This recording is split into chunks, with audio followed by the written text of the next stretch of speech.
This is Jordan Tower with JT News. Make sure you smash that like button, smash that subscribe button. Well, 50 Cent details his problems with Spider Loc in this interview. He says that, he makes a good point. So he says he became the label. He wasn't just an artist. He became the label, and he had artists under him. We all knew it was a problem when he started expanding too much. He had Tony Ayo, he had Young Buck, Lloyd Banks. Then he expanded and got The Game. That was good. Then he started going with Olivia. He was spreading himself too thin to get Olivia. Then he made G Unit West and got 40 Glock was affiliated. Spider Loc. At that point, I was like, I don't know if this is gonna work, man. Just doing too much. The Mobb Deep edition was just easy. That was autopilot. Mobb Deep worked, and then MOP was on autopilot. Even though he should have put more energy into MOP. But anyways, Spider Loc has these grievances with 50 Cent, because his career didn't work because of 50 Cent, and he has all these stories. He's gonna do an 8-hour story on this with 50 Cent now.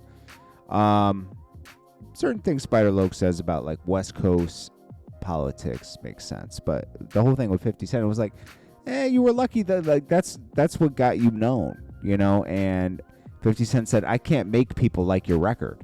He said, I had OT Genesis before he had his hit record. We tried it didn't work. Then OT Genesis went and made a hit record, and it worked, and that's why we have a good relationship today, because he made it work.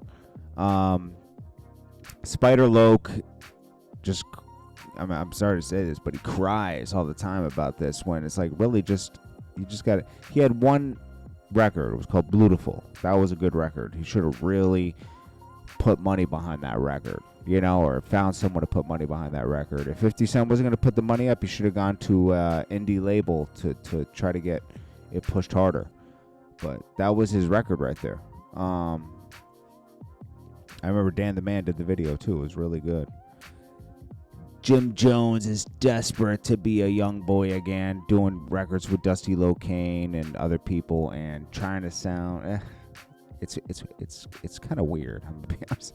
And then Jim Jones admits he was the biggest hater in the game when High Hater came out. Jim Jones was the biggest hater in the game. I remember he would hate on everything if it didn't involve him. He hated on it. He hated when High Hater came out because he said, "Oh, this guy got a record." And he started kicking posters out. He's like, "I was the hater he was talking about," because now they're doing an album together, so everything's cool. Let me be honest with you. It's just Jim Jones is probably one of the better ones out of Dipset now, as far as cranking out music and everything. But also at the same time, it's dude is cringy. It's a mix of both. And it's very spooky. We're always going to have to bring this up with this guy. This guy's still out of jail after being involved in so many indictments. Anyways, this is Jordan Tower with JT News. Make sure you smash that like button. I'll check you guys in the next one.